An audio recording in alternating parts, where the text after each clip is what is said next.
The temple stood as a beacon of peace and wisdom, its walls echoing with the chants of monks and the disciplined rhythms of training. Shen, now a seasoned disciple, had found his place within these sacred grounds. But the calm was only the prelude to the storm. In the shadow of the mountains, an old enemy stirred. A figure from the temple's past, bent on vengeance, emerged from the darkness.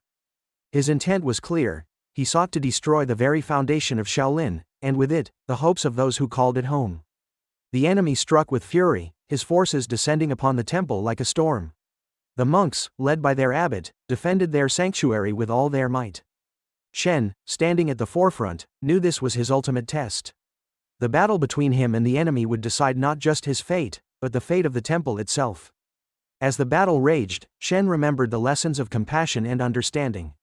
In a moment of clarity, he found a way to defeat the enemy without resorting to violence.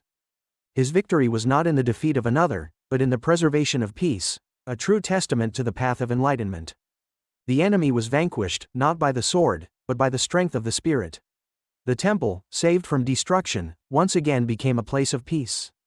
Shen, now a master in his own right, stood before the abbot, his journey complete. But the path of enlightenment was not the end, it was the beginning of a new chapter.